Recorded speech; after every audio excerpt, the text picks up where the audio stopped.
La persona debe aprender a establecer que yo soy yo y tú eres tú.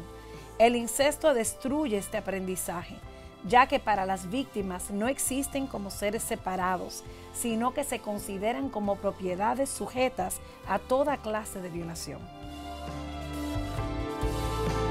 Estamos de regreso en este su programa Tres Amigas y Tú. Y la discusión de hoy es particularmente interesante. Hemos estado conversando sobre el tema del incesto, el abuso sexual entre familiares. Y la verdad que es algo muy triste. Es un evento que destruye lo que es toda la familia y es uno de los secretos familiares más bien guardados. Y hablábamos en el segmento pasado acerca de síntomas de una persona que ha sido víctima del incesto, pero yo quiero que nos detengamos un momentito y conversemos sobre la persona que agrede, sobre el agresor. ¿Qué lleva a una persona a cometer incesto? ¿Qué lleva a una persona a agredir a uno de los suyos?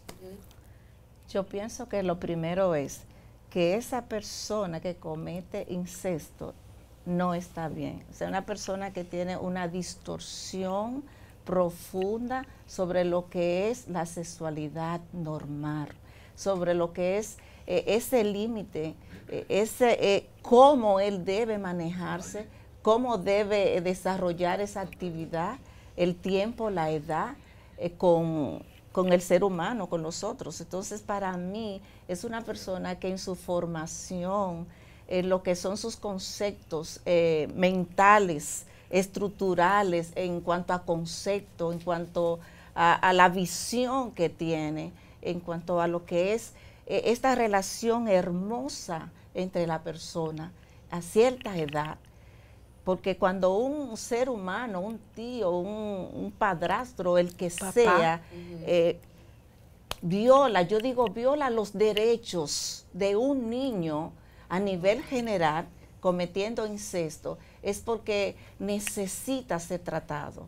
Es una persona que no sabe, no conoce hasta dónde él debe llegar, hasta dónde como ser humano están sus limitaciones, están las manifestaciones de su vida, de su cotidianidad como ser humano.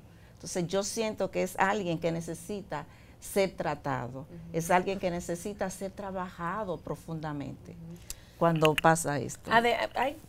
Además de la falta de límite, también es cierto que tristemente el agresor de incesto fue víctima de incesto.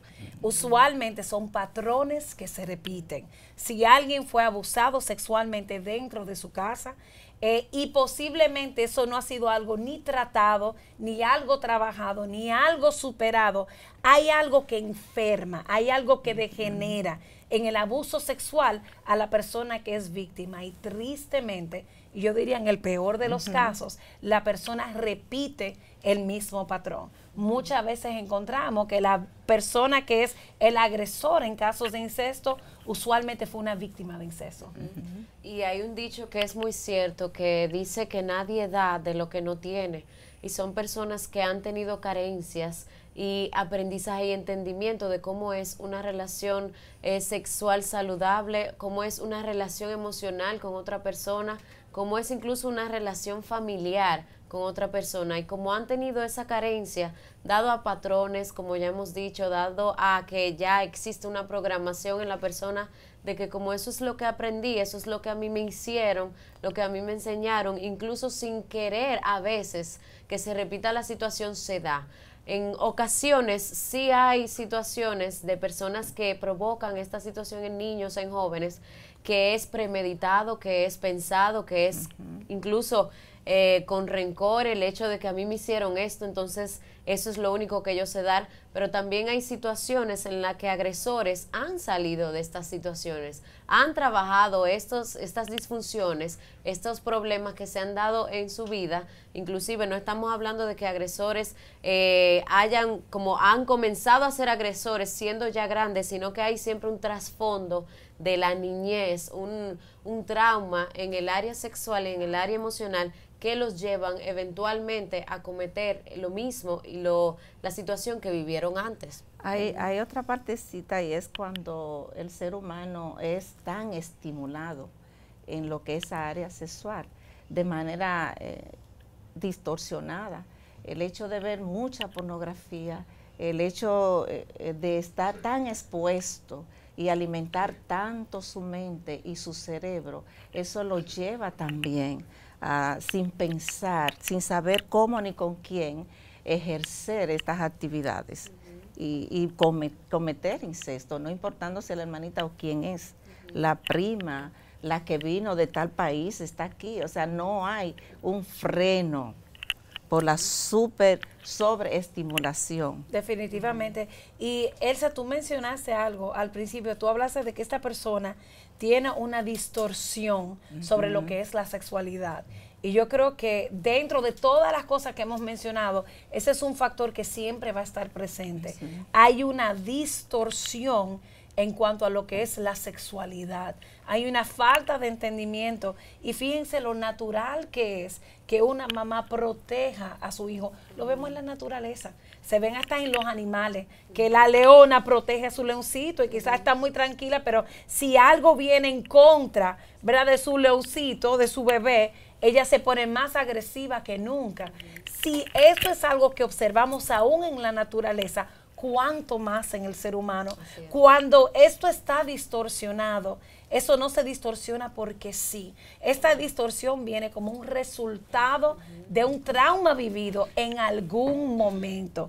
La falta de entendimiento de que papá y mamá están ahí para proteger y no dañar, te habla de que tenemos a una persona con un problema que tiene que ser tratado. No quiero pintarlo como que definitivamente la persona que es el agresor es como el villano de la película, pero como todo tenemos que mantener las cosas en contexto. Posiblemente esa persona es una víctima, es una persona enferma, es una persona que por alguna razón no hay algo que es tan natural en el ser humano de proteger y cuidar lo que es la familia y tus relaciones más cercanas. Y miren qué tremendo que hasta biológicamente, ¿verdad? Yo estaba leyendo un estudio preparándome para el programa y decía que en un 42% de los casos, los niños concebidos de incesto nacen con serios defectos a nivel fisiológico. Sí. Y además de ese 42%, 11% nace con una gravedad a nivel mental, ¿verdad? O fronterizos, poca inteligencia. Fíjense que lo natural, la naturaleza frena esto, sí, porque lo que sale inclusive es algo defectuoso, dañado y enfermo. Fíjense que inclusive a nivel natural es que esto es antinatural. Y lo triste de esto es que el compromiso de guardarlo y de que sea un secreto es lo que hace del incesto una de las formas de abuso sexual más difíciles de superar. Se mantiene un secreto y qué tremendo que esto lo dicen los psicólogos ahora, en los últimos 100 años, los últimos 200 años. Esto te lo dice la Biblia hace más de 2000 años atrás. Es que si hay algo que tú tienes que ocultar, la realidad es que es malo. Si hay algo que tú tienes que esconder, algo que tú tienes que mantener callado, algo que tú no puedes traer a la luz, no porque te da un poco de vergüenza, sino porque te daña, eres vulnerable y te pone en una situación de peligro, es malo. Y la realidad es que una de las cosas que yo quisiera lograr con todo este programa es, si alguien es víctima de incesto, hay mujeres que terminan tratando esto a los 50 y 60 años. O quizás ya en su relación de pareja es que se da cuenta, oye, pero ¿por qué yo estoy tan dañado? ¿Por qué yo no le puedo responder a mi marido? O porque yo tengo una dificultad en mantenerme fiel a una pareja, ¿verdad? O sea, estos detalles que empiezan a ser revelados a través de la vida te dicen que son detalles que salen por algo que no fue tratado. Y el incesto, aunque es difícil, aunque es vergonzoso, aunque pone toda la familia en crisis, tiene que ser tratado, tiene que ser trabajado para que las personas puedan sanar y ser restauradas. Así es. Bueno, yo creo que casi se nos está acabando el tiempo en este segmento, pero luego de estos breves comerciales volvemos.